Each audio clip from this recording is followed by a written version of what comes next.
And we are live once again. I'm sitting in a chair tonight that my youngest child, my younger son, dubbed the King's chair because it kind of looks like a throne type chair. And then he kind of laid claim to it as his own chair, so he always, I guess, thought that he was kind of the king. Actually, some of you may have him in class or may have signed up for his class for next semester. I've had him last semester. My son Joe, who teaches world religions here at Trocare. Anyway, he dubbed this chair the King's chair, and then he dubbed it his own chair. Also, I am wearing a purple shirt today because purple is a symbol of royalty, a symbol of regalness. Kings, queens wear purple. Okay, so I'm wearing purple today because we're going to be talking about a king and queen. Okay, we're going to be talking about a play about a king and queen. You did a terrific job with poetry. I was really pretty pleased with what I read in your essays. You seem to have allowed yourself to get into it. You seem to have allowed yourself to have some fun with poetry. And that's what we want, because I told you in the beginning that my goal was to have your enjoyment of literature increase from where we were in the beginning of the semester to when we got to the end of the semester, which is just about where we are now. Okay? As you know, we are meeting Tuesday night, May 6th. Yes, Tuesday night, May 6th, which in fact would be my father's 101st birthday. Well, I guess it's the 101st anniversary of my father's birth, except that he passed away some years back. But not too many of us live to be 101. Anyway, when we get together, we have a bunch of things to accomplish that night, but we won't be there a terrible long time. So we're meeting in room 220 at the college on Choate Avenue at 6:30 next Tuesday night. I'm bringing pizza. Other people have volunteered to bring pop, cups, napkins, paper plates, cookies, potato chips. So if you feel so inclined to bring along some kind of dessert or something, that's fine. So that we can have a good time, talk a little bit, get to know each other a little better. Although we know each other pretty well through what we've written and read and talked about during the course of the semester. And I've had a lot of fun. But anyway, you're going to have two assignments for next Tuesday because you don't have one for the weekend. Okay, and one of them is going to be to talk about, you'll see it on the assignment pad when you get to Moodle, when you go on to Moodle for this stuff. You'll see what the assignment is. But you're going to be talking about what we're going to be talking about tonight and your thoughts about it, whether or not you think it's tragic and such. Okay, lots of information. But the second assignment that I need you to do is really only brief, but what you need to do for that is to have written up a little bit of an evaluation of this course. What I want from you, and I want you to take the time to write this, is anything that you felt we could do better in this course, differently. I want you to write about the positives, the negatives. Okay, if you felt like this course was worth your while or not. Okay, so and you don't have to put your names on it. It's okay, but I want each of you to do that. And then for this week's assignment, rather than putting it on Moodle, I want you to bring it with you next Tuesday as well when we get together. Those couple of you that can't make it next Tuesday, then put it on Moodle. But for the rest of you, bring it along. Here's why. I have a granddaughter making First Communion in Atlanta on Saturday, so I'll be in Atlanta Saturday, Sunday. Our flight home doesn't get home until Monday night, and I probably won't be taking my computer along, so I wouldn't get to read your essays and comment on them and everything. So I guess for this week, really all you have to do is write an essay. Okay, so what are you going to write about? Well, anyway, poetry, you did a great job, but we're moving on to drama now. Okay, and a couple of important things. We're going to be talking about tragedy, okay? And tragedy is more than just unhappiness. It's not just a sad ending. I found a definition of tragedy in here that I wanted to share with you. Okay, and it's really tragedy according to the Greeks. The Greek tragedy is talked about in your book on page 1122, and let me just share a little bit of this with you. The protagonists of classical Greek tragedies are often rulers of noble birth who represent the monarchical values of their periods, but in modern tragedies the protagonists are more likely to reflect democratic values that make it possible for anyone to be a suitable subject. Anyway, Greek tragic heroes are aristocrats. To nobility, their character was more significant than their inherited titles and privileges. Okay. Tragedy. What a tragedy means is that we end up with a really tragic ending. Tragedies are disturbing.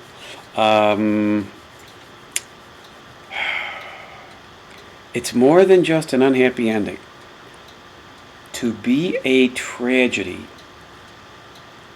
in the Greek terms, a tragedy had to mean a catastrophic ending for a noble character, frequently a king or some kind of nobleman, but a person also with noble human characteristics. And the tragic ending is generally, pretty much always, brought about by his own tragic flaw. There's something within him that causes him to bring about his own catastrophe, his own tragedy, okay? He generally is the cause of it all. So the classical idea of a Greek tragedy, or of a tragedy, classical idea of a tragedy is not only an unhappy ending, but the total downfall of a noble character brought about by his own shortcomings, his own tragic flaw, which is frequently pride, okay? Now, pride cometh before the fall. Well, pretty much these characters have a lot of pride. We're going to be reading Oedipus the King, Oedipus Rex, okay? And I do have a question for you to zip me an answer to by email at either georgec4 at AOL or chernowskig@trocaire.edu. And the question is this, and you can answer it after you read the play, but before you write your essay. You have heard of an Oedipus or Oedipal complex, okay? After you read this, you should be able to very briefly explain where that term comes from, okay? I have to believe you came across it in psychology. If you've never heard of it before, then just send me an email saying you never heard of an Oedipus or Oedipal complex. Okay? Okay, so the structure of a Greek tragedy. It's really not a whole lot different from the structure of fiction that we saw early on. It consists of 5 parts, okay? And the 5 parts are things that you've heard before. We have the introduction, which creates the tone, gives the setting, introduces some of the characters, and supplies facts that are necessary about things that may have happened before the play even starts. Okay, so it's scene setting, it's information giving, that kind of stuff. That's the introduction or exposition. Same thing, introduction, exposition. The next part is called the rising action, and the rising action is where the conflict, which is the battle between the protagonist, I guess the main character, and the other characters, or the stresses that come into the life of the main character, really start to build. Okay, that's the rising action, where conflict becomes more and more intense. Then we get to the high point, which is the climax or crisis. Okay, climax means really hitting the high point, really hitting the crisis.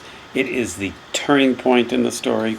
Okay, then the next part is termed the falling action, and the falling action stresses the forces that cause the protagonist, the main character, to act in certain ways, and it shows how and why the main character is unraveling. Okay, and then we have the catastrophe, the generally tragic ending, awful ending, catastrophic ending.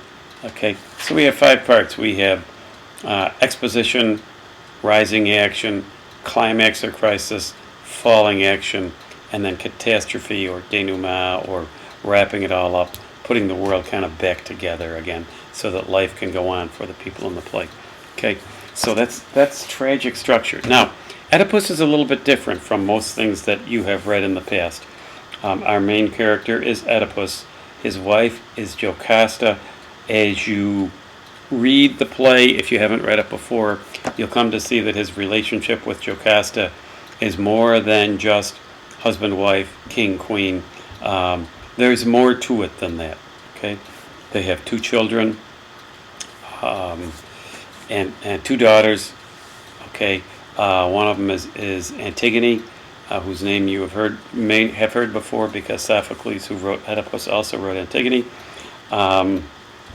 And the other daughter's name is it's actually, I don't even remember it, because it's not a name that really had any kind of huge I don't know, problem or whatever.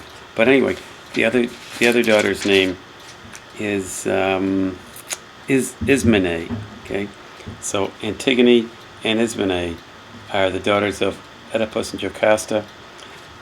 In Greek tragedy, there is often a chorus. And a chorus is not singers.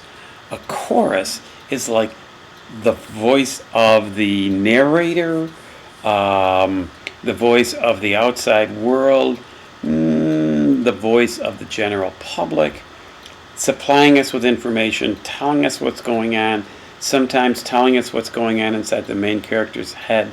So the chorus is not what we normally think of as a chorus, people who sing. The chorus here, again, is people who are really supplying information and helping turn the plot.